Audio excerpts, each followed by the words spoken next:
A plot, a port, a prison, and a bridge. Time for Ancus Marcius, Rome's fourth king. Okay, just so you know, I did an episode on Ancus as part of my mini-series on the kings of Rome on the Ancient History Hound podcast, so you can always find it there. But in the next few videos, I'm going to break out some of the things that Ancus was associated with and some of the stories about his reign. So, to avoid missing out, make sure you click follow. Before I start, I feel I should just say the obvious, which is the regal period, that is when Rome was ruled by kings, is largely fictional. There isn't a great weight of evidence about any of these kings ever existing, but it is fun all the same to see how Rome understood its earlier history. Just remember, this is largely being written down and surviving, as it was, to us in the later centuries, okay? Livy and Dionysius of Halicarnassus were writing this centuries after this apparently all happened. Anyway, now I can get on a bit then and talk about Ancus. He comes to reign around 640 BCE. Now, what is interesting here is that there might have been a link to a previous king.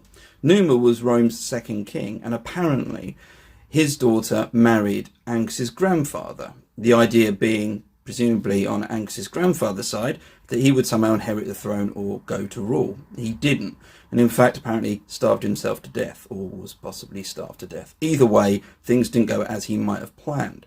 So what we have is a grandson looking for revenge in some capacity. It's not explicitly stated, but there's certainly that kind of dynamic going on. And this links in, or rather echoes, an existing similar scenario. That is to say, Romulus and Remus, both of which avenged their grandfather.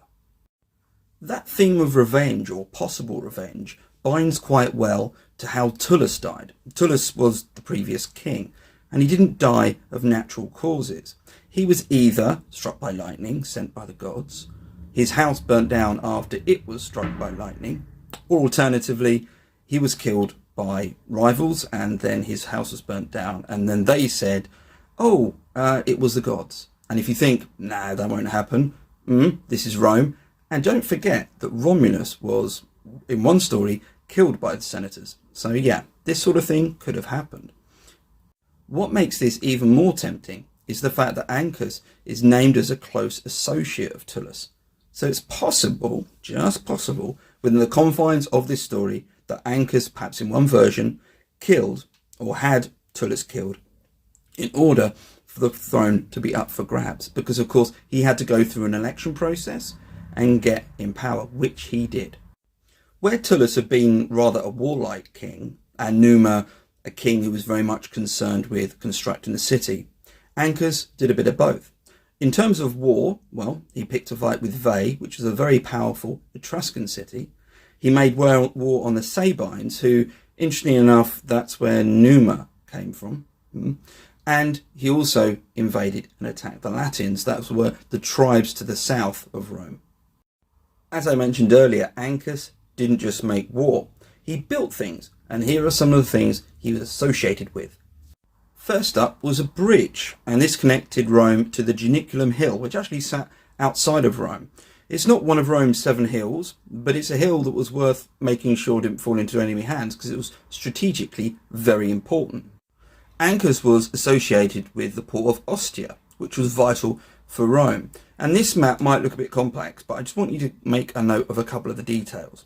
Firstly, Ostia is over there, and what you've got above in that hexagonal design or shape is a later thing that added on. It was Portus, which was a later port of Rome. And you can kind of see this light blue and this dark blue. This light blue is because that was the shoreline back then. And as you can see where it's extended to now, it's really come out. So it's around, I think it's 2 miles inland now. And the next map actually, or photo, shows this a lot better. So just remember the hexagon bit and the Ostia bit. This is a NASA satellite image of the sort of same area. And you can see the modern day coastline. You can see the hexagon, which was part of the Portus, which was under Trajan. And then you can see the yellow area, which was where Ostia was. So you get this idea of just how much the shorelines changed over the centuries since. And that's always worth thinking about whenever you're dealing with anything centuries and centuries and centuries ago. Things do change a heck of a lot. The geography of places always changing, which makes things a bit more interesting, sometimes a bit more difficult. Ostia became absolutely vital for Rome. But was Ancus really responsible for it? Well, the archaeological evidence says no, because the earliest building that can be dated there is dated around the 4th or 3rd century BCE, so a couple centuries after Ancus. But it's interesting that he's associated with it. The final structure that has an association with Ancus was Rome's first prison. I said prison, but that might be a tad misleading, because initially what's thought the structure was a simple cistern with a shrine and a spring in it. And later on, various structures were added above it, it was expanded, it was built upon. So by the imperial period, this was a prison. And what you're looking at here is known as the Tullianum, which, interestingly enough, doesn't even sound anything related to Ancus. But anyway, we'll leave that by. It just shows you sort of how confusing it all was. And anyone in this would have been lowered into it via a rope. I'll show you now what the structure looked like when the later developments were added on it. At the bottom here, you've got number 4, which is the Tullianum, and that's what we looked at a moment ago. And then you've got number 3, and that's the Carcer, which was the structure added above it, and that's where the prisoners were lowered from. And you can see 2 and 1, and we'll look at those a bit later on. They're much more recent than the Roman stuff.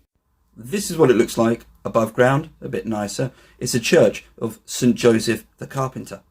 But you can still visit those bits below. In fact, it's considered a very holy site because apparently one of the inmates was St. Peter. And interestingly, he apparently performed a miracle there, which involved creating a spring. So you have this interesting sort of dovetail of the spring being something that apparently was its initial use, and then later on becomes associated with the miracle that St. Peter performed there. In 617, Ancus died. And what happened next was, well, a big power grab. And the emergence of a king and a family which were pretty much going to take everything up to another level.